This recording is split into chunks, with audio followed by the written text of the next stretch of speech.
The Rockford Files won't be seen tonight, so we can bring you a very special episode of The Gen X Files. Welcome to The Gen X Files. I'm Jim. I'm Adam. And today's show is another little ditty we call For the Stepdads. Yeah. Crack open Schlitz. Schlitz or Olympia. Zodiac. Sure. I've actually never had any of those. Billy's beer. Billy's. Billy Carter. Valentine's. Billy Carter. Oh, yeah, that's right. He did have a beer. Billy Beer. Billy Beer. It's worth a lot of money now. Billy Beer. Yeah, that was a weird time. With Billy Beer? With just that, with like I love Jimmy Carter. Jimmy Carter is the absolute best ex-president that ever ex-president. And that guy is a saint. If I, And I'm going to jinx it right now, but he's never going to die. God, don't say that. I mean, I hope not. Don't say that. No. Yeah, I mean, he just is so. I mean, he's like, what, 97 or 98 Yeah, he now? survived brain cancer like 6 times and all sorts of stuff, assassination attempts. But that guy, he builds Habitat for the Humanity. Oh, yeah, He teaches Sunday school. I mean, he does. Yeah. The guy walks the walk. He's like the sweetest. Yeah. He makes every other human being just look like a POC. Yeah. That's part of the reason that I like Obama so much, because his after presidential stuff has been just as important as his actual presidential stuff. Yeah? Yeah. I mean, he's like his work that he's doing and trying to, do good for humanity. Yeah, but Obama's slipping in some cool stuff too, like winning Emmys and, doing Netflix sure. stuff. He's doing that now. He's got his swag and, If Carter was president in 2008 and then got out in 2016, he would be winning Emmys too. Yeah. I just think Carter he has no ego. Totally. There's so much humility to the man. Yeah. He just seems like the most decent human being ever, regardless of what you feel about his politics. He is the best Christian to ever Christian. Yeah, and he got the shaft. He did. About the whole, the hostages. Yeah. He took care of that, and then Reagan's like, nope.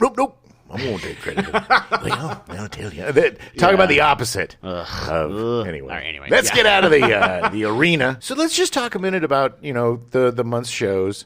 What's funny is almost as much as it was a crazy Cusack show, it was a little bit of a Savage Steve Holland soiree. It was a Savage Steve Holland soiree. I mean, we are definitely going to give him his own show. Oh, yeah. Because, there's so much more to cover. There's still how I got into college and all, and his whole life story and all. But it was such a fun, I think, as much as I would like to say that like Scorsese and Godard and Cassavetes and all, these great guys influenced my work and all that. Yeah. Just as much as is Savage Steve Holland. Oh, I mean, completely. and the Coen brothers and, the guys that just were doing the weird, crazy stuff. And, a lot of my comedy and funny stuff is definitely influenced by... Oh, yeah, totally. I didn't him. realize how much my writing was influenced by Savage Steve Holland until we did this month of Cusack movies. And because he's able to do the completely absurd, but ground it in reality and make it work. Yeah. And smart it's wacky hard, is it's so good. And wacky with depth, Yeah, wacky for wacky's sake. That's a hard thing. The Airplane guys, the Zucker brothers, they do wacky, just like straight out, no BS. Yeah. No, nothing They don't wacky. care about character development. Perfectly. Yeah. They own that genre. I don't think anybody, even, as much as I like the Scary Movie and the Wayne Brothers stuff, it's still not. They're fine, but it doesn't have that same level. Yeah. It's a hard bar to reach because it's absolute perfection. The first Airplane movie, the Naked Gun series. The Kentucky Fried Movie. Pitch Perfect, all of them. And Pitch Perfect. That's a good one, too. Pitch Perfect, which is the Zucker brothers. You didn't know. No. But it's that kind of thing. And I think for Savage Steve, he owns the 80s, the wacky comedies. The whole, like, animation reality swirl that's not, some jumping into a cartoon kind of thing. Right. It just adds to the story and flows. He does that perfectly. Oh, it's brilliant. Yeah. It's absolutely brilliant. It was so much fun watching these movies again. It just puts me in such a good mood. And it was so much fun. And also watching John Cusack again back in his prime. And in his beginnings. Yeah, his early. Yeah. But it's just, he was such a huge, he's like our first kind of comedy movie star for the Gen X generation. Like the big breakout, kind of our guy. That got our sensibility that was kind of weird, like we are, and damaged and vulnerable a bit, and he really, more so than like Judd Nelson or all these other guys, and no disrespect to them, but I think he captured the Gen X youth experience more than any other actor, and especially I agree. For misfit and weirdos like us. Yes. Because you think about like Judge Reinhold from Fast Times. Like his character was kind of an early version of that, not the comedy part, but like the sensitive, like, hey, I'm going to do good and all this. But Cusack was able to take that kind of archetype and make it into his own, right? And it's so brilliant because, you identify so much with him and him trying to find a girl and, like, trying to grow up but doesn't really want to. And, it's just so amazing and brilliant. Well, I think that the difference, too, between he and Judge Reinhold is Judge Reinhold started out on top. Yeah. And we're watching his fall. And so there's still, true, like, the hubris in the character. Yeah. They just can't believe how essy his how messed his up life is getting. But Cusack, it's not that Cusack is a loser in these movies. No. He's just a normal dude, you know? He's not very grounded, and he's down to earth. He's just the guy, he's everybody, he's the rest of us in high school. Yeah, exactly. Not the popular kids, not the kids that get totally picked on, but just kind of the anonymous floaters. Right. That go through and then somehow rise to the occasion, whether it's a skiing competition on one ski. Right. Or a boat regatta with a Ferrari engine, baby. Yeah, it really was. You were able to identify very well with these. And that I give 100% credit to that. I mean, Cusack is great, but 100% credit to Savage Steve Holland for finding that. And because he was that. I mean, he was in his mid to late 20s when he was doing these movies. And he was that. He was like, he didn't sit down and go, why is nobody speaking for me? But it was just what he was doing. His experience is what you're saying. Yeah, definitely. I mean, he was an art school guy, and he was a drawer, an artist. He did a lot of drawing. A lot of this stuff is kind of autobiographical. He did have a half-assed attempt at suicide after his, He did. And he did. He's very honest about that, and I think that's the key to his genius is honesty. Yes. All of the characters. I 100% agree. Every character is 100% honest about who they are. Yeah. Even the bad guys. Yeah, that's true. And that's the part of the reason that I love that we started with Better Off Dead and ended with One Crazy Summer, because you really get to see Savage Steve Holland's growth as he goes, and Cusack too. Yeah. Agreed. And again, I go back to your mantra of I don't want to know things about actors because I did not need to know that he did not like Better Off Dead because he was great in One Crazy Summer, but he does now. So it all comes around. It's judge me on my attitudes and actions in my early 20s and you'd want to put 1,000 sticks of dynamite around me and blow me up. Gross. I mean, we're all gross back then because I was reading Ayn Rand back then, man. It's gross, right? I'm sorry. Who are you again? Exactly. But that's part of becoming who you are is you got to go through this kind of like militant, almost sociopic phase sometimes, especially if you're an artist, because you have to figure out who your identity is in your art or what you're doing. Right. And if you're damaged and you have a bunch of, I don't know what Cusack's home life was or whatever, but from my own experience, it's like, there's a lot of variables around there that, I get it. But it's especially for artists like Savage Steve Holland and John Cusack that are kind of weird and kind of off. Like, for example, James Gunn. Like, he's a very weird, has an weird sense of humor. Yeah. And he said some stuff when he was younger that he was very much like, look, man, I was 20.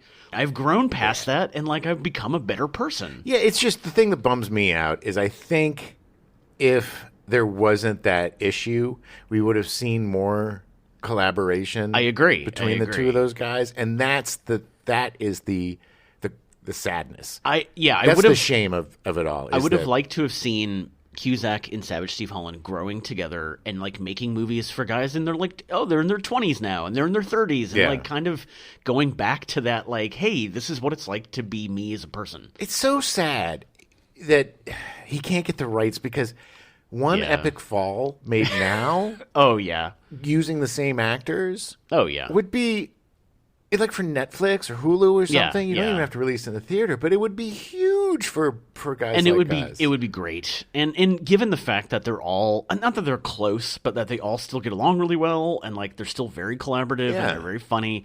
Like I would love to see One Epic Fall, essentially One Crazy Summer 2 35 years later. Like it would be great. Yeah.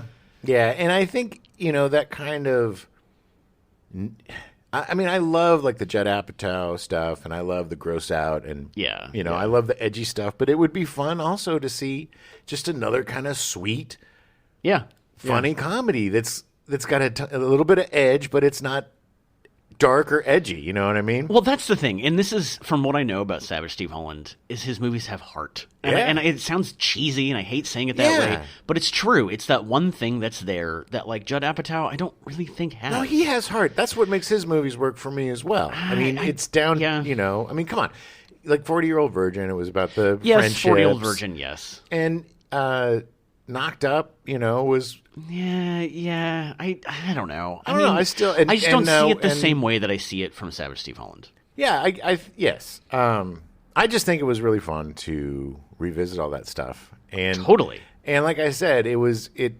watching One Crazy Summer came at the perfect time because I was in a bad mood, and it cured it. Well, we have the DVD. You can watch it whenever you want. I'm going to have to keep it on a loop. 24 hours of One Crazy Summer. Get some VR goggles and just have it on a loop. It was fun though. I'm really glad. I'm glad we did it, and I'm happy that it started out as a Cusack month and kind of became like, hey, this is what influenced us as young men. Well, you discover things along the way. Thanks for stopping by, Paul. Yeah. That's right. So that stuff was really fun. It was really great.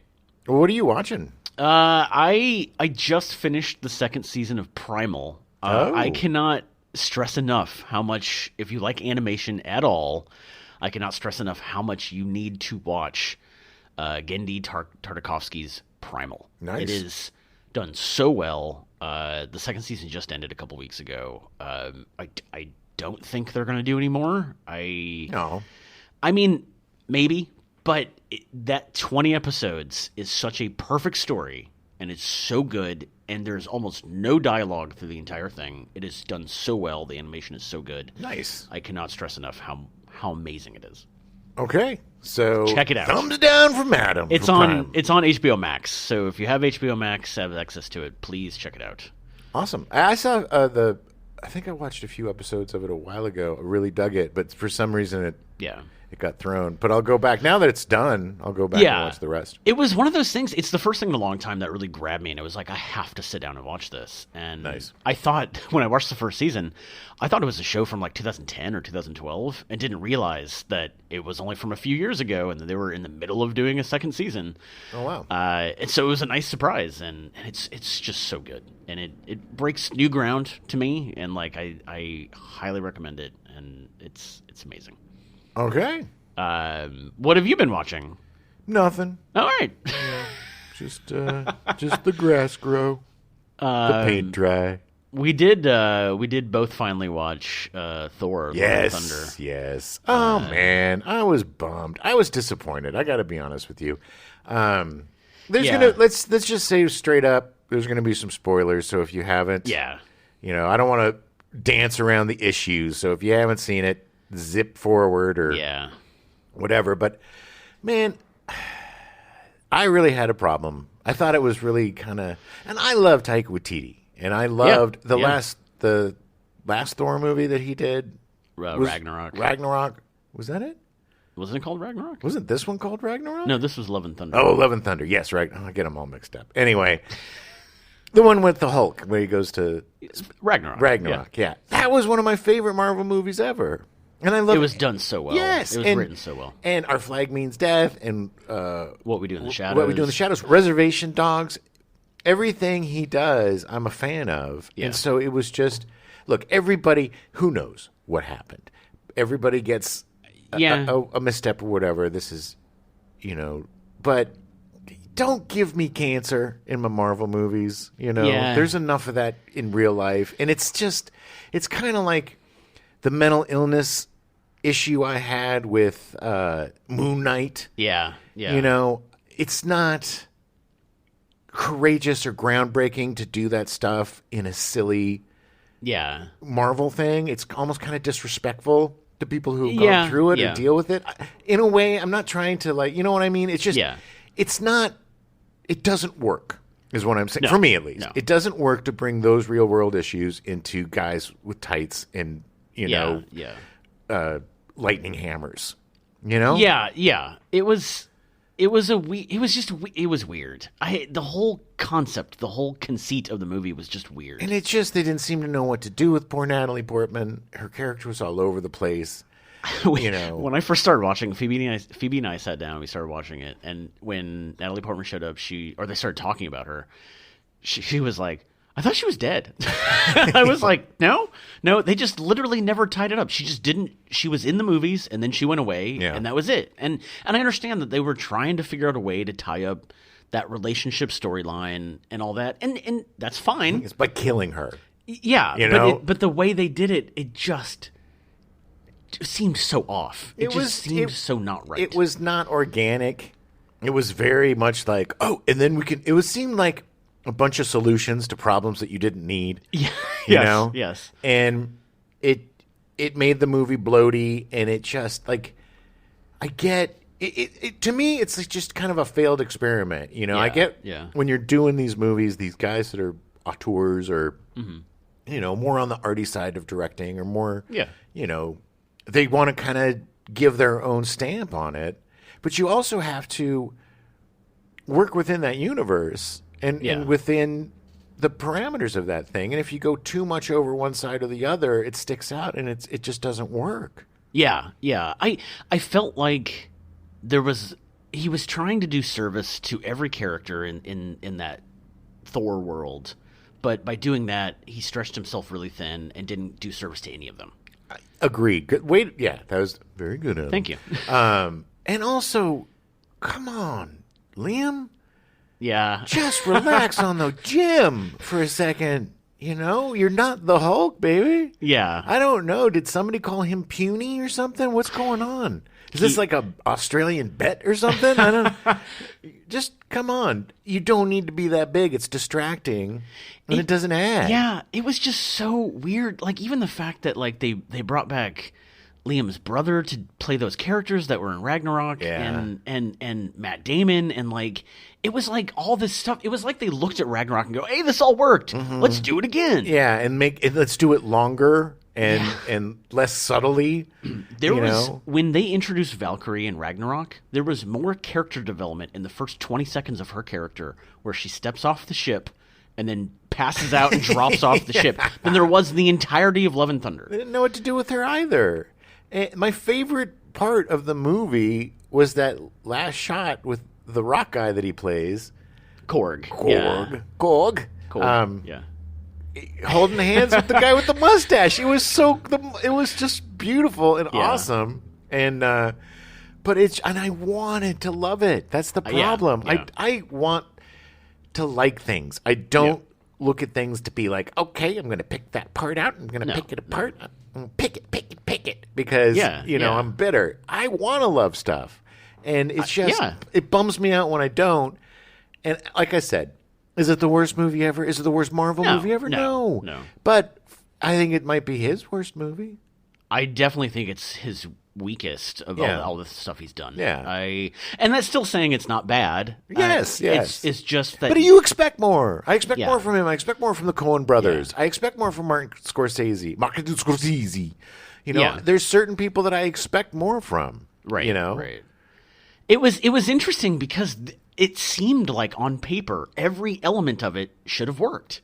Yeah. I mean, even Russell Crowe. Yeah. Like, it should have worked. He was so... look, I know people wasn't a big fan, but I thought it was hilarious. I love when serious, people poke at themselves. Yeah, and he pranced around and was 100%. Silly and was goofy, and it was fun to watch him be goofy. I wanted to see more. There was a deleted scene that I saw that made it look like they kind of teamed up after that thing, and he helped him. And I would much rather see that than him getting quotey quotes killed. Yeah. Why everybody in the Marvel universe can come back to life except women? That's the only thing. Why, Black Widow, technically, the Gamora. Well, we don't. Okay, I'm just saying. Hold your horses. How many men in the Marvel universe are perma-dead, and how many women are? Super spoiler for Love and Thunder. Did you watch the post-credit scene? Which one? The one with Hercules? No, with her going into Valhalla? There's a very strong possibility that Natalie Portman's going to come back. No, she's in... Well, no, because she lives in Valhalla now. You don't come back. In Egypt, I 100% guarantee you the next Thor movie is going to be somehow related to Valhalla. Maybe. It will be somehow, yes, there will be something. Well, I'm just saying, look. And also, to be super Marvel nerd, we don't know about Gamora yet because we haven't seen another Guardians of the Galaxy movie. So okay, Tony Stark died. But, everybody kind of wanted that. He sacrificed himself literally to save half the universe. And they had a really long funeral scene. Oh, God, it was so long. Yeah. I was even invited. But to go back to Russell Crowe and like how that could have been, like the team up thing, because you saw glimpses of that when he's being all bombastic and he's being big, and then he comes down and he whispers to Thor, "Yeah, I'm really scared, man." Well, that's the this freaks me out. Yes, and I think that's the problem. Is there's glimpses of a great movie, in this mediocre movie, and that's what makes it sad. From the very beginning. The main issue I had from the very beginning is that they pulled in the bad guy. I can't think of his name. Oh, Christian Bale. They pulled in Christian Bale to be the God Killer, Gore the God Killer, or whatever the hell his name is. He immediately, I was like, wow, he looks just like Kratos from God of War. Maybe they should have rethought this. Yeah. That was my first thought when I saw him. I was like, Kratos that lost a lot of weight. Kratos on a... Yeah, but I'm saying is that it was literally essentially the same archetype character. And I'm like, okay, the God of War series is incredible. Yeah. The video game series, and I'm sure, I don't know if you played it or not, but like the whole storyline is fantastic. Yeah. And it's literally Gore the God Killer storyline. He's mad and his wife dies and he has to go kill all the gods. Yeah. Okay. So we have that already. Why does that have to be introduced into the Marvel Universe? Who knows? Anyway. Watch it if you want. It's not horrible, but it isn't. It's disappointing. It's just a bummer. I don't know. I'm going to watch it again at some point, and, because I also had high expectations, and I put that on myself. Yeah. But... Well, of course you do. I mean, he's a great filmmaker, and... The Thor, and it's also that Thor didn't change it all through. It's like almost everything that happened that he went through, all the heart-wrenching stuff from the, losing an eye and all that. That amazing character development. Yeah, it was just like, okay, let's ignore that and make him a goon again. Rewind a goofy guy. And start at zero. I'm just a goof. Well, you know what movie was good? I don't know. I don't think you've seen it. No. Vengeance. Yeah. The new I need to see that. BJ Novak. Yeah. Film. Really good. Really good.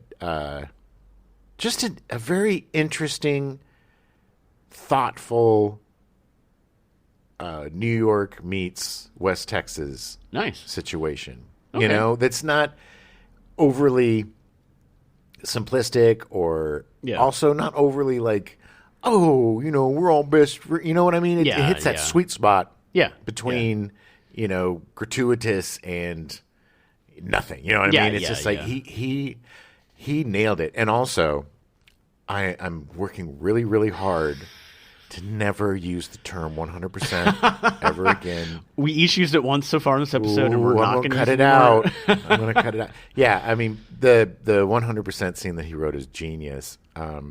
Just such a great writer, and did a great job in it. And Ashton Kutcher's great, and the people that play the family of the girlfriend that he comes to the funeral for. It's just a really great, interesting movie, and it's got some little twisties and turnies, and it's definitely worth your time. I think it's on Peacock. Yes, in the vein of Halloween coming up, I watched the first 3 Psycho movies. Oh, nice. I will say, Psycho 2 had Robert Loggia in it. Robert Loggia. Which I didn't realize. Apparently, the majority of majority of critics really, really disliked Psycho 2. Well, it's big baby shoes to fill, man. Sure. And can I just ask, did Robert Loggia go up and go, "You're a psycho"? 2. No, he does not. No. There wasn't like a second Psycho, and he's like, "You're a psycho, and you're a psycho." I mean, 2. Technically, there is more than it's the story gets super complicated by the end, but it's great. I thought it was a great movie, and I literally watched it right after I watched Psycho, and as a sequel, I thought it worked really well. Oh, check it out again. It picked up, like 27 years later or whatever, and I thought it. Or 22 years later. But I thought it works really well. And then I watched Psycho 3, and Psycho 3, apparently the critics thought it was a much better movie than Psycho 2, and I heartily disagree. Is that the one with Henry Thomas? No. I literally just watched it, and I barely remember it. Is there Psycho 4? Isn't there was Psycho 4 at the beginning. Yeah, that's, I think, with Henry Thomas. That came in 94, I think, with Henry Thomas as the young. No, Psycho 3 essentially picks up right after Psycho 2 ends, and it's just Norman Bates being a wonderfully insane person. But it's not... Anthony Perkins directed Psycho 3, and not that it was directed poorly, it just really didn't make any sense. Okay. The story picks up with a nun that's trying to kill herself, and then she's on a thing. She accidentally kills her mother's superior. She knocks her off of a ledge, and she dies. As it happens. And then so she's like crazy, and then she falls in love with Norman Bates, and as they do. Jeff Fahey's in it. As he is. He's so weird and creepy and gross in it. Oh, Jeffrey. And it's just it's like the beginning of Psycho 2, he comes back after he gets out in the insane asylum for 22 years, and there's a oh god, I can't remember his name. The guy running it is brilliant. It's the most gross character, and he's so great in it. But he's running it and essentially running like a sex motel. Oh, he's using it as an hour. The Bates Motel. Yeah, the Bates Motel is like a sex motel, and so of course Norman Bates fires him because he's like, you can't do that. Psycho 3. He literally just turns it into a sex motel. He just turns around and is like, whatever, Jeff Fahey, do whatever you want. And it's like, okay. He came around. Yeah. He looked at the number, he crunched the numbers, and was like, sex motel, not so bad. But it's funny because Psycho is kind of like how One Crazy Summer is for you. If I'm in a bad mood, I put Psycho on, and I actually feel way better afterwards. Yikes. It's such a great movie. It is. It is a great movie. No, it is. Yes, that definitely deserves. I've been trying not to watch movies that I've seen, except for the stuff we do for the show, just to kind of expand. Sure. Try to find something new. And, and I've seen some pretty good stuff. I started watching the Dahmer series. Oh, yeah. Yeah. Poor Evan Peters, man. I don't know what he did to Ryan Murphy to make him play just the most despicable human beings ever on Earth. It's like, I can't. Ryan Murphy's going to be like Hitler the Musical, starring Evan Peters. Evan Peters. Yes, the Devil, starring, but he is good. He is so good. I mean, if you had a chance to play Dahmer, wouldn't you? Oh, I definitely would. Yeah. I definitely would. I've played a lot of. I think serial killer is probably the part I played the most. Yeah. But it's just so funny to hey there, you want to come back so I can take some pictures of you? And it's just like Mr. Rogers is a serial killer. Hey there, here, have your drink. What do you want, the Boone's Farm? Okay, I'll get it for you. Oh, just chill out for a second. Oh, don't worry about the drill in your head. Hey. I'm just trying to turn you into a zombie, Yeah, look, hey, officer, it's my boyfriend, eh? We're doing gay stuff in there. You may not want to come in because, we're doing some gay stuff. You're doing gay stuff? It's just like... Oh, you're fine. Okay. All right. We'll talk to you later now. It's also maddening because of the police. And, it's basically they walk into a unfinished murder scene and they're like, all right, finish up, buddy. Just don't let us see any, weird sex things. Sorry for interrupting. Yeah, sorry for interrupting you killing a child. It's disturbing, but it is so well done. It is gross, and it just feels gross. You can't binge it, or you will just you'll. I don't know what you're gonna do, but you can't binge it because it's just. A friend of mine said that after every episode, he's like, "I gotta go take a shower." Yeah, because it just feels so gross. It's grimy. I mean, it's the grimiest show. It just in a way like his apartment. You can smell the smell from watching it. That's how good it is. Wow. How visceral this thing is. Wow. That's awesome. Kudos. I mean, I haven't seen the whole thing, so it may drop a deuce coming up. But so far, it's great. Pretty great. And it actually connects to Psycho because Ed Gein, who they based Norman Bates on, is from Wisconsin as well. Oh yeah, Wisconsin. A lot of guys there. Hometown, home ground of lots of serial killers. Guys that like eating. We like trying long pork. We're really obsessed with people's skin. Yeah, we want to eat hearts, and we want to eat people. I got a couple of heads in the fridge, so you're gonna have to get behind them if you want to grab a beer. Just don't mind those heads. I can make you a new belt if you want. Yeah, those are genitals in a bag in my fridge. That's on me. Sorry. That's just my neighbor. Don't worry. Yeah. It's fine. He said he was okay. He said it was okay. And his poor neighbors. Man. How do you not? I mean, because they did know, and they called the cops. And okay. I mean, according to this, his next door neighbor, she was the one that called the cops about the naked kid running down the street. Because he lived in an apartment building, right? Yes. Yeah. And they complained about the smell all the time. And he would always say, "Oh, I ate a lot of meat. My family sent me a lot of pork chops in the fridge. It died on me, so I got to get rid of that meat."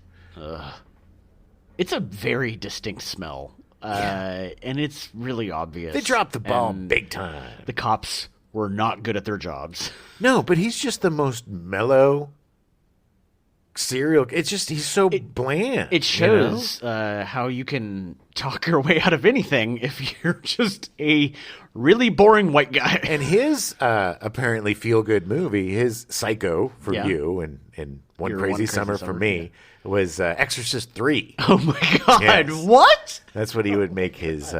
what a choice. All right. Anyway, and he just looks great. The guy, Evan Peters, is such an amazing actor. He's got so much range. Watching him, and Ryan Murphy and they do great work together. They're the pair that Savage Steve Holland and John Cusack could have been. Yeah, well, yes. They're if you go in the complete opposite direction of joy, and they're the misery version of those two. But yeah, they do some really great work. What else have I been watching? What else have I seen there? What else have you been watching? I'm going to do the whole rest of the episode in a Wisconsin accent.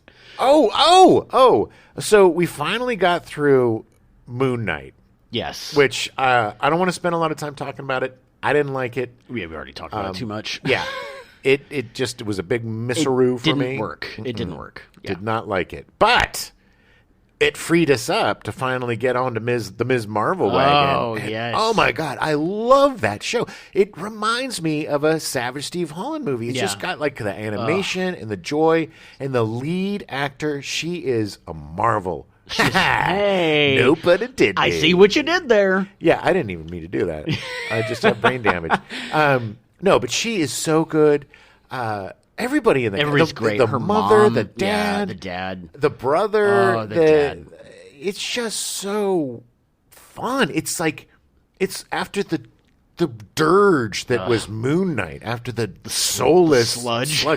I will say Ethan Hawke did a great job. He was having fun with it. Yes, until he even lost his way in that show. Well, it wasn't his fault. I don't blame I blame I kind of blame Poe Dameron because he should have known better. Oscar Isaac. I actually blame the showrunner, which is odd because he does really good work, and I was very surprised by how much I did not like this. It was another huge disappointment.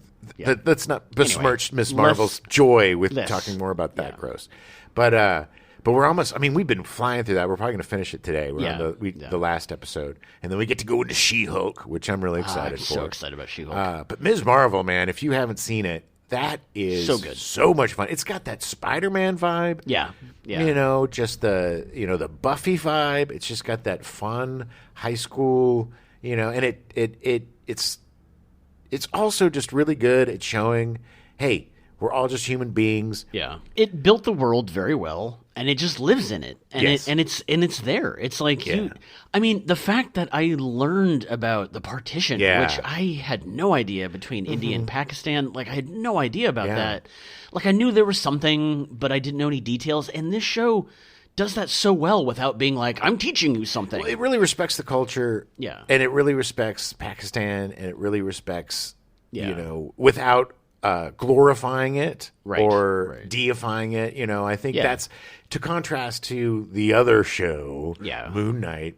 The whole Egyptian thing was just kind of insulting. And I didn't learn anything about the Egyptian culture. I didn't learn anything about their mythology. No. I didn't learn. I mean, nothing I already knew. Right, exactly. They didn't break any new ground. No, it was a tool rather than it was a bug rather than a feature. And I think the way that they use culture in Ms. Marvel is perfect. Yes, I agree. I'm excited. We only have to watch the finale of it, and I'm excited to see it. It'll be interesting. I'm excited to see where they go with it. Like it's such a good beginning to a character. Great origin story. Yeah, really great origin story. And I'm also really excited. Maybe if we have time today, we can also start Andor. Yeah, which has popped up. Yeah, I'm excited to see that too. I'm curious. I've heard very good things. The first episode just came out, I think just the first episode. Yeah. But I'm very excited. I heard some very good things, some very positive things from friends. What I'm hearing is it's like the first adult Star Wars show. Yeah. Okay. Well, more mature. Yeah. Which, I've loved all the Star Wars shows that they've released. Mm-hmm. I think they do a much better job with the shows than they do with the movies. At this point, yeah. So far. Sure. I mean, sure. Is there some? I don't mind the movies. Like I really liked The Last Jedi. I thought it was done really well. I don't like where the story went and how it ended. But I mean, this is the thing. It comes down to you've got Dave Filoni and Jon Favreau that really know what they're doing. They're big fans. They treat the series with reverence that it deserves, or the franchise with the reverence it deserves. And I think, to be fair, they don't have that they don't have the onus of doing the first non-Lucas Star Wars thing. That must have been a daunting task. I mean, especially the first one, which it's not a horrible movie, but I didn't like it very much. But the episode 7. Yeah. Yeah. It was for. I get it. They erred on the side of fan service. It was trying a little too hard. Yeah, but I also understand how stressful that must have been. Sure. And for everybody involved, and how many cooks must have been in that kitchen. Yeah. And how many people must have been on your butt. And then to not have a cohesive plan for the entire trilogy. Yeah. That's what screwed them up. It's like you can't give it to 3 different directors with 3 different stories and then try to put something together that ties up a neat story. It's just all over the place. The episode 7, they were like, all right, we're going to do this. And then they gave it to a an auteur, so to speak, with Rian Johnson. And then Disney freaked out and was like, nope, we're going to go back to episode 7 and do this stuff. Yeah. But I will say that Rogue One was great. Like it was a very cool. That's why I'm really psyched for Andor, because it's a lot of the same characters. And it is that era, and so I like that whole spy thriller kind of. It's like a World War II spy thriller, but with the Empire. Yeah, it'll be interesting. Mm-hmm. I'm curious to see where they go with it. It'll be fun. I did see in the theater. I finally saw Nope. Oh, nice. Which might be my favorite movie of the year. The more I think about it, the more that I was very happy I got to see it in the theater. It's a very layered very deep movie. It comes. It doesn't seem like it, but that's kind of what Jordan Peele does. Oh yeah, like it He's seems subtle. like it's just you can just take it as a popcorn movie and it's fun, but there's so much more going on. Yeah, and that movie has one of the greatest openings I've ever seen. Go into it knowing very little. So far so good. Avoid anything you can because there's a section or a piece of that movie that I had no idea existed, and it opens with it, and it was so messed up and so amazing that it's so good. I'm really excited for you to see it when it'll probably be on streaming pretty soon. I hope so. I'm excited for you to see it so we can talk about it because it's really good. It's something I really wanted to see. I'm really looking forward to it. So it should be out pretty soon. It'll probably be on Paramount Plus, I'm going to guess. No, probably Peacock seems to be grabbing a lot of the movies. I don't know. It'll be on something. It'll definitely be on something. So I mean, but it should be pretty soon. I mean, we saw it much later into the run, the theatrical run. So I mean, I assume it'll be out soon. What have you been playing? What have I been playing? Video games. What have you been playing? I played a little bit of Deathloop. Yeah, which I really liked. Yeah, I still haven't finished that yet. It's got that cool kind of 70s, the prisoner vibe to it. The aesthetic vibe is great. And I like the lead, Colt. He's great. He's badass. It has some of the best of VO where he just walks around and suddenly he'll just mutter to himself and stuff. It's really great. Yeah, it's fun. It's getting used to the resetting. My memory is not as good to remember where stuff is. I should probably keep a journal or something.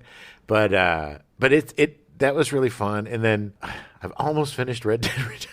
Still haven't finished it yet? I'm kind of holding on to that last mission for a while. I thought you did. I might today. Okay. I've just it's hard. I'm going to probably replay it again. But I'm going to wait until they do the next gen thing. The next gen. But that is my favorite game of all time. But I did start playing. You got frustrated. Yeah. I started playing Horizon Forbidden West. And the problem is that I started playing it when I wasn't busy, and then I got super busy, and I tried to to be like that. Hey, I just have some time off. I'm going to not stress out and whatever. And it got to a point where I was like, this game is more stressful than the work I'm doing. Yeah. So I was like, I got to stop for a bit. Yeah, well, to my benefit, because I started playing it, and it's great. It is gorgeous. It plays super great. Everything is great. It is big, and I'm starting to realize that I get anxiety. I'm not a typical anxiety guy. Yeah. But sometimes in these open worlds, when the map finally opens up and you just see all of this S that you're going to have to do, you're just looking at 300 hours. Yeah. And it's overwhelming. But then once you get to the groove, it's great. Yeah. And then once you get about 10 hours in and you're really in your groove, then it's just great. And but it's every journey begins with the first step. You really need to just focus on a certain task. Yeah, or an area. Just be all right, I'm going to go here. That's how I do it. I focus on an area and try to clear it out before moving on. But it's so easy to get distracted in these types of games because not only are there all these things, but then you find new things, and then there's new things that lead to new things, and those things lead to other things, and then it gives you this, and you got to get that, and then you got to find this for that. Ubisoft announced that they're doing Assassin's Creed Mirage, which is a much smaller kind more of streamlined. Yeah, back to the basics of the Assassin's Creed. Not one of their. I like their RPGs. I like the direction that it's gone. World stuff, I love it. Again, a little anxiety, but they are huge. But it's bang for your buck, baby. You'll be playing that game for a year, and but I'm kind of excited for that. And then there's this other game. I think it's called Evil West. Oh, okay. That is just basically an action shooter. It's like I think I showed you the trailer for it. It's just kind of like this third-person, bloody Western. It looks fun. Action. Yeah, it looks kind of like a It looks kind of like a third-person Western Doom. Something where maybe you're on rails, but it's just taking you through an adventure, or like Guardians of the Galaxy game, which I really like. That was super fun. Yeah. Which is kind of it's an adventure that you go on. Yeah, or the Uncharted games, kind of like that. Exactly. It seems like an open world, but you're being driven a certain way. You have a story to go through, which I love. RPGs in the open world and getting lost and stuff, especially in worlds like Red Dead Redemption, where you can just spend an entire day setting up camp and hunting and fishing. Yeah. You play it whatever way you want to do. I love that freedom, but I also really like the entertainment experience of doing something that is more. You're playing a movie, kind of. You're playing like exactly. interactive film. Yeah. And I think that Evil West looks really fun. Yeah. And then the new God of War. Talk about that's Ragnarok, driving. Right? Yeah, that's why I keep getting everything mixed up because there's a new Ragnarok coming out now, and then the babbity boob. It's everybody in the last 5 years. Hollywood decided to use all of the Viking mythology for everything. Yes, it's crazy. Modern Family Ragnarok. It's coming in the fall. Oh, speaking Stephen Levitan. Yeah, he's got that new series reboot. Yeah, which I'm enjoying. I really like the pilot episode. Yeah. A couple episodes in, I'm still enjoying it. I'm still liking it. Not quite as strong as the pilot. There's a little bit of the Modern Family dynamic. Oh yeah. That I get it. Because it's, I understand, but it just seems a little similar, I guess. I don't know how to explain it. I'm still really enjoying the show. Yeah. I love the actors. Keegan-Michael Key. He's amazing. So funny. And Johnny Knoxville. Johnny Knoxville's great. And Judy Greer. I love Judy Greer. So brilliant. It is, and she is amazing in this. And the chemistry between her and Keegan-Michael Key, it is unreal.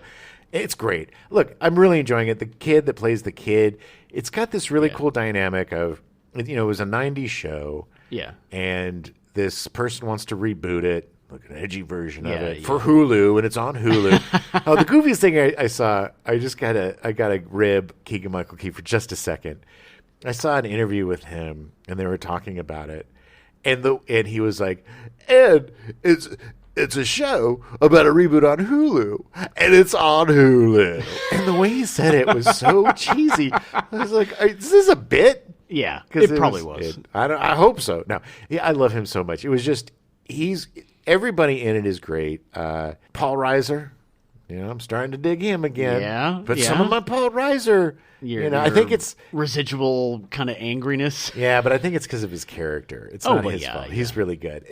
But there's a dynamic shift, like a twist at the end of the pilot that I'm not that it's taking me a little bit of time to warm up to because it reminds me a little bit too much of a relationship in Modern Family. And I'm just going to be vague about it because I don't want to spoil it for you. But I think that's what I need to get over. But I am really enjoying it. Okay. It's funny that you talk about that because I've been watching Frasier now that we finished Cheers. Oh, my God. Stephen Levitan was one of the main writers on that show. Oh, nice. I had no idea. Just his name suddenly popped up on the screen. I was like, oh, my God. It's Stephen Levitan. It's oh, my God. Which is a great show. And we just finished the second season. And I will say the finale of the second season was one of the best written sitcoms I've ever seen. Really? It was done so well. Oh. And so incredible. And I'm enjoying rewatching. I didn't really watch Frasier when it came out. I had gone into college and I was busy doing other stuff. Yeah. But it's been very nice to rewatch it. It's good. It's a great show. It's one of the best spinoffs. Yeah. That and Mork and Mindy and Laverne and Shirley and the Ropers. And Three's a Crowd. And I could go on and on. Yeah. Just a few quick shout outs. I'm almost done. No, I did finish. I finished the third season of Harley Quinn. Great. Yeah, I haven't watched it yet. I hope it comes back. It was a really deep, interesting season. Yeah, okay. It was different than the other ones. Really, really enjoyed that show. I watched the Netflix documentary Sins of Our Mother, I think it's called. Sins of Our Mother, yeah. About Lori Vallow. Oh, and that horrific... That I don't normally get sucked in to things like, like grisly things in real life. Like, but for some reason, I was fascinated with the Lori Vallow case as it was happening. Oh, okay. Because it was this woman who her children basically disappeared and she wouldn't produce them. She just kept saying like, "Oh no, there was so and so, or they're over." Oh wow. Yeah, and it's like, if you don't know the story, I mean, the whole thing is just horrific, and But I recommend watching it if you want to know. I'll also give it a shot. The depravity of And again, I think it's like within the Mormon community or whatever. No offense to Mormons, but all this true crime stuff, it's like happens to Mormons more than anybody else. Well, the Mormon Church is from what I can tell, is becoming less repressive. And I just want to say that Lori Vallow and the man that she married, this was not Mormonism that they believed in that caused all of this stuff to happen. Sure. I'm not blaming this on Mormonism. Sure. I'm just saying that it seems like people within the Mormon community get susceptible. Like when I listen to true crime podcasts, it's like, she was active in the Mormon church. Well, this is what I'm saying is that I think that when you are presented with a very repressive like sociology, like a society that is very repressive and like you can't do these things, you can't do these things. When these people act out, they act out in very extreme ways. Yeah, I can see that. I can see that, and especially if there's mental illness involved, and because it exacerbates that type of thing. Yeah, and this was, there was definitely some delusions of grandeur, some serious mental issues, but it doesn't excuse anything. No, of course it's just horrifying, and just the way people can seemingly change. Yeah, is horrifying. Yeah, it just scares me sometimes. People lie to themselves a lot. You believe your own lies, and then really bad things happen. Gross. I haven't had as much time to play video games, so like I haven't. I have a slew of the PlayStation Plus stuff I haven't even started because I've been so busy. This week I haven't had any time to play at all. It's good. It's good to take a break every once in a while. Yeah, You take a week off or so, and then it's get a little burnout. Yeah, especially if you're playing the same thing. I've been continuing to play Like a Dragon, which I'm excited to finish. It's the most bizarre RPG I've ever played. Oh yeah, the Yakuza series. Yeah, the Yakuza series, which they're now calling the Like a Dragon series. Yeah. And I did pick up. It was on sale, so I picked up the sequel to Judgment called Lost Judgment, which is from the same company, set in the same area but different characters. But I really, really liked Judgment, the original game. It was fun. You're like a private investigator. Yeah.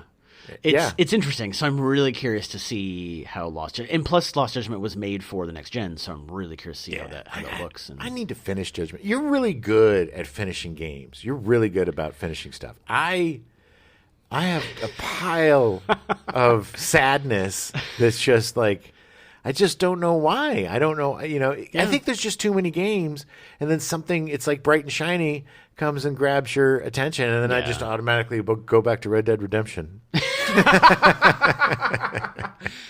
Yeah, you got to have your old fallbacks. I mean, it's good. But yeah, there's a bunch of stuff coming up that I'm curious. I mean, I'm really excited about God of War Ragnarok. Yeah. The trailers for it it's been incredible. The original God of War is so good. Not original. The current new original the last God thing, of War. Whatever. Yeah, it was so good. And another one I need to finish. I will probably finish it again before you finish it. And 2. Yeah. Probably before I finish. Oh man, that Rockstar leak happened. What a shame. It's gross. All of these people are like, "Oh man, this game looks like crap. It looks so stupid." It's like, dude, this is the preliminaries. This isn't the end. This is like showing, it's like judging a Bugs Bunny cartoon on a pencil sketch. I am a firm believer that if this goes to movies, video games, TV shows, whatever, that you should watch it the way that the person creating it intended it. Yes. And for movies, a lot of times that's why I like going to the theater, because it's like I made this to be seen in the theater in a dark room with a bunch of other people. With streaming, they're making these Star Wars shows to be sitting in your living room watching. So you watch it that way. No one at Rockstar intended anyone in the public to see this stuff. No, and one of my favorite things, they do such great reveals. Yeah. And I was so excited to see the reveal for 6 because it was good. The stuff that I saw, and look, I peeked. I had to peek. I had to. And then you held me down and forced me to peek too. I just had to because I am so excited for this game. Rockstar is my favorite developer of all time, and GTA 6 is my most anticipated game. Yeah. That's, unless they made a Red Dead Redemption 3. You've been waiting 10 years for it. Exactly. And so I had to peek, but And it made me excited, but it also made me sad because now I won't get the reveal of where it is, where I'm so excited where it is. And I won't get the reveal of what the character or characters are because I've seen them, or what, And the worst part about it is this is probably going to delay the game further because they released the source code of the game. For those that don't know, it makes the game vulnerable for hackers because they can get into the source code or they can get in, and there's definitely going to be an online component to this. Yeah. The way I looked at it, the stuff that I saw, it was like, oh, okay. Like, I know this is a work in progress. The stuff I saw looks pretty good. Yeah. Like, it's not finished. No. I'm not going to judge it based off of a finished video game. So it's like, okay, I like where they're at. Yeah. The saddest part about it is that Rockstar now is potentially just going to be like, well, F all you guys. Like, we're just going to let this sit for a while. They won't do that. But they may have to, like I said, delay it to alter the code or whatever. It's not good for anybody. This kind of stuff is not good for anybody. I don't understand people even the people that are just need to know, like, what is all the Star Wars movies about? What is this? Why? Yeah. Who killed your joy? Don't you want to be surprised? And isn't the whole point? Why don't you like to experience things? What's wrong with you? Does your snivelly little need to be a know-it-all overpower your desire to be entertained? These are the people that open the book and then read the last 3 pages and be like, well, I don't need to read the book now. No, they read the last 3 pages and then they go to the next person. I know who did it. Someone. And it's like, F you, pal. Do you remember when, I think it was the book 6 of Harry Potter, maybe even the last book, but when it came out when the movies were already coming out, so like it was finishing. But I remember seeing a clip online of all these people waiting in line at Barnes & Noble, and someone had gotten a hold of a copy early, and they drove by screaming spoilers. No! And I was just like, what is wrong with you? That's so mean. And it was a big spoiler, the biggest spoiler in the entire franchise. That Harry Potter was a Jedi all along? That he was, yes. No, it was just like, come on. Like, that's just crap. I hate that stuff. Why? I hate it. Why rob someone else of joy? I don't understand how you think that makes you feel better. Miserable people want to make people miserable, Adam. But why are you miserable? Why, Jim? Wait, I don't want to make anybody miserable. Lay down on my couch. Let's do the next hour for therapy. No. Oh, please. Nobody wants to hear that. Not a fan of trolls. Not a fan. No, it's just bullies, and I hate bullies. And they're the worst kind of bullies because they're anonymous little troll bullies that they don't have to deal with any of the repercussions of their actions. This guy, hopefully this hacker will, because what he did was illegal. I hope he goes to jail. Yeah. This kind of stuff, like I said, it's bad for everybody. It just makes it so we can't have nice things, Adam. There was a great episode of, I think it was Queer Eye for the Straight Guy way back when it first ran. And there was some dude, they were helping this guy. I don't know, this is the first time I ever heard that line. But this guy had this nice vase and he dropped it. And the camera pans up to him and he just goes, "This is why we can't have nice things." And I was like, oh my God, you poor man. You poor man. Yeah. So, blah. But at least we know GTA 6 is coming. And probably it's 2025 now. I like where they're at with it. I like where it is. I'm excited for it. It made me more excited for it. Yeah. It made me realize that, hey, it might actually come out before I die. So I hope so. So, hey, I'm cool with that. Better make it quick, Rockstar. Oh, hey. Not about you. Hey. Oh, okay. All right. Well, we're pretty much out of time. So I think we're done. We're done, says Adam. You're done, buddy. I ran out of beers 3 minutes ago, so... You don't have to go home, but you can't stay on the podcast. Get out. I'm very excited about next month. Oh, yeah. We're getting into that Halloween-y spirit. Yeah. Oh, yeah. Spooktober. Spooktober. Yeah, no, we got some good ones for you this month. We're going 80s style horror with Nightmare on Elm Street, The Orig, with Johnny Depp. Yeah. Heather Langenkamp. Oh, such a great death for Johnny. And Child's Play. Yeah. The original. And Hellraiser. Yeah, we're going to start with Hellraiser. because it has a remake coming out. Oh, yeah. Yes. And everybody's losing their mind because something changed. Oh, no. Yay. Oh, no. How can you ruin my childhood like that? Oh, my God. Ugh. I hate that every time. Every time on social media I say somebody say that. It just happened recently. It happens every day because people are idiots. Why? Literally nobody is taking those things away from you. Do you realize that? Without giving this any traction or attention, I'm just going to say this. It's all make-believe, you morons. It's all make-believe, you moronic, foolish bigots. Anyway, have a great week. Thanks for listening. We'll be back next week with some scaries. Reservoir Dogs. Reservation Dogs. Reservation Dogs. What did I say? Reservoir Dogs. It's okay. We now return you to your regularly scheduled programming. The Facts of Life. Already in progress.